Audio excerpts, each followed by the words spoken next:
I guess it was hard at first because in my old school I didn't really get that much homework, but because it was quite like a change, so the homework was like it impacted me a lot, and there was a lot of more stuff to do, like including sports and like music and everything.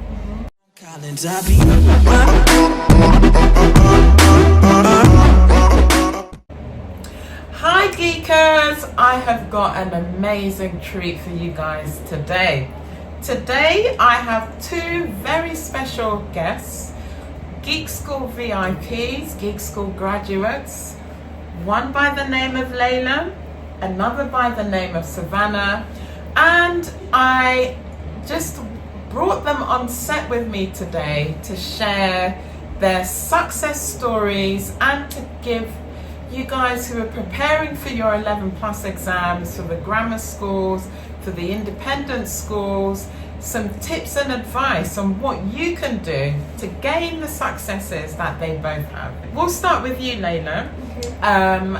You go to one of the top independent schools in the country, independent girls' school, and you completely aced the grammar school exams. We think you were in the top 180 for Medway, but they don't like to disclose their top 180 for some reason, or it takes forever. But you know, she did excellently. So I'd like you to tell us what it's like going to a top independent school. Well, I guess it was hard at first because in my old school I didn't really get that much homework, but because it was quite like a change, so the homework was like it impacted me a lot, and there was a lot of more stuff to do, like including sports and like music and everything. So there was a lot more opportunities. So yeah. So you went to state primary school. Yeah. Yeah, local primary school. Did they give you homework at your primary school? No. That was our running joke, and I used that opportunity to fill in the gaps for you when you were a Geek School student. But what you're saying is it was quite a big jump homework-wise. Yeah. And how long did it take you to get used to that homework? It took me to about probably the end of the first term. I started, getting used to it. But now I'm in year 8, it doesn't really seem like a challenge anymore. I just do it. I think it's because I'm used to it now. Yeah. But yeah. And did you find anything else difficult because you went from one type of school to another? Well, what are the children like? Are they? Everyone seems to think that every single child in a private school is, like the royal family and so on. I know that's not true because I also went to an independent school, but a lot of people think that. What is it like going to one of the top independent schools in the country? Well, I thought it was going to be hard interacting with people at first, but it came out to be quite easy because most people are not that posh, and most people just like to get along. So I think that was good, and I made friends.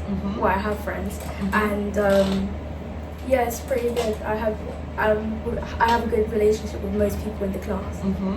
Good. And with the other classes as well. Lovely. And how do you find the teachers? Teachers are really fun to work with as well. Most of them don't push you too hard in year 7 because they know most people, it's a new environment for most people. But now they push us harder, and in year 8, so I've just been coping with that now, but I've gotten used to it. Good. So it sounds like the first term is where, they sort of get you used to the environment, their sort of work ethic and the routine of doing homework and so on. And so what about the clubs? What's different from what you had offered in your state primary school to what you have now in your top independent secondary school? Well, there's many more clubs now. So I'm going to the football club. I was going to start doing the physics club, and I'm not sure about other clubs, but I know there's many clubs to go to. So I'm just going to the ones I'm interested in at the moment.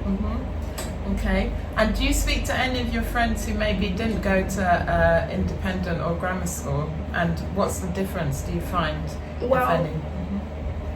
I speak to them, I rarely speak to them, but when I do, I kind of realise how much of a change it was for me going from state school to private school, because most of them talk really road, I guess, and I think I'm in a better place now than when I was in state school.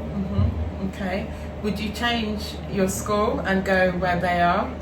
No? Okay, so we've got Savannah here, as I've introduced earlier, and she has written all the exams, but we've had the grammar school results back, and she's done amazingly in all the grammar schools. So it's just about that whole waiting game. But because she's done so well, we know that she'll definitely go to either one of the top grammars or a top independent school. And I just want you to talk about your process, because it's still quite fresh for you. What kind of routine did you put together, or did your mum or dad put together? What? Maybe it was you, I don't know, but what kind of routine did you use? How did you get to where you are today? So,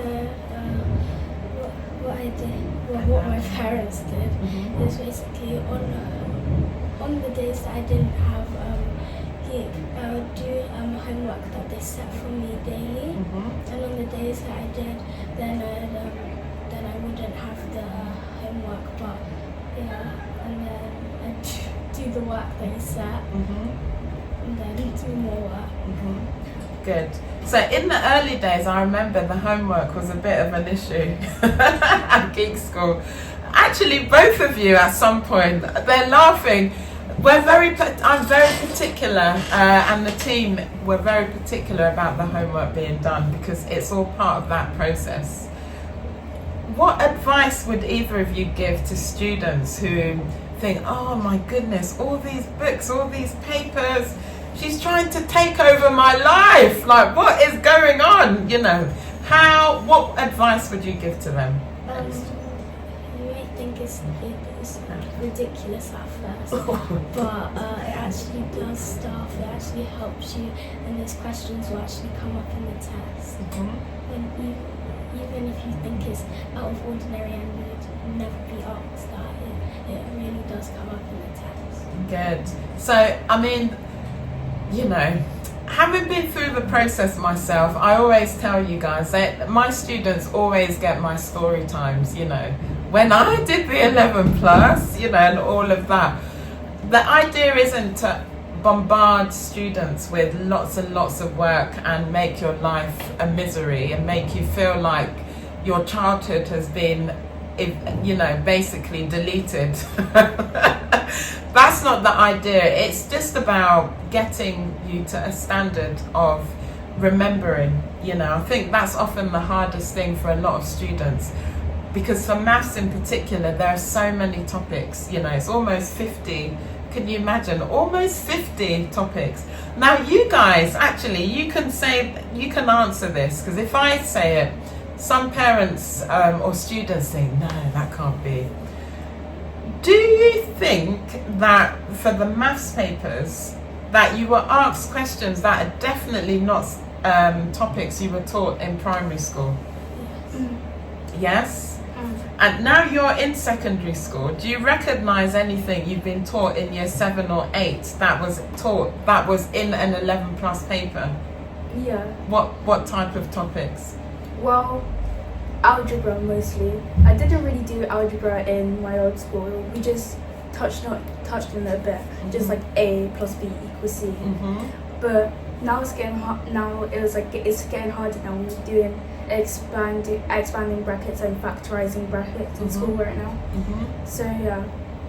And in the 11 plus exams, did you come across topics that maybe you got taught in year 7 in secondary or year 8 in secondary that you were definitely not taught in primary? We would have covered it at geek school, obviously. Did you see any, or any topics like that? I think getting more in depth with shapes, because I know in primary school we did shapes, but it got like more in depth and more complicated. So you have to kind of figure them out yourself and try to put 2 and 2 together to get the answer. Okay, thank you. So, when did you learn all your times tables, Savannah? Well, I learned all my times tables like in year 4 because in my old school I didn't really know them, but when I transferred to the school that I'm at now, I learned them because they gave us games to play in the morning, like times table apps and games and stuff to do, and like they did times table tests every week, and also like speed challenges, and keep it recite it the fastest, and that's when I learned them.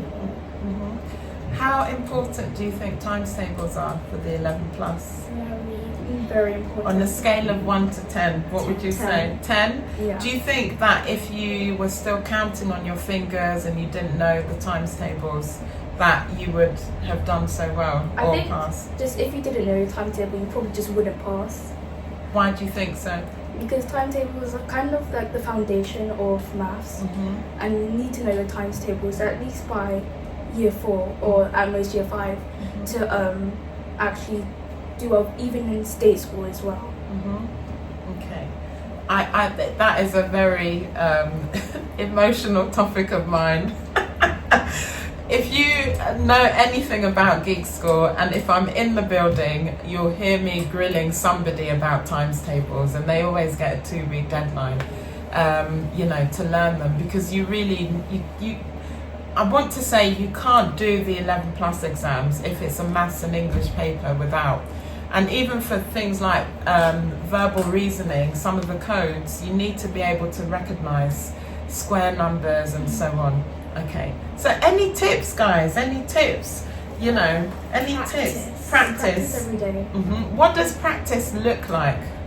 What do you mean when you say practice? Practice papers, games, anything that you can do.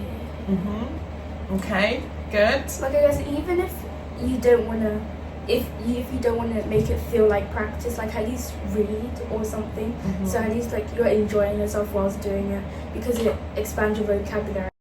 Well, thank you so much, guys, for your time, and as ever, please remember to like, comment and subscribe. So see you later. Bye. Thanks for watching. Do you need help with your writing? Don't forget to check out Geek School Tutoring's online writing courses at www.the11plusessay.co.uk. We have everything from creative writing courses to English comprehension courses and English grammar and punctuation courses, just to name a few. Remember to like, comment and subscribe to our channel, and to switch on your notifications so you know when our next video goes up. Bye. Collins,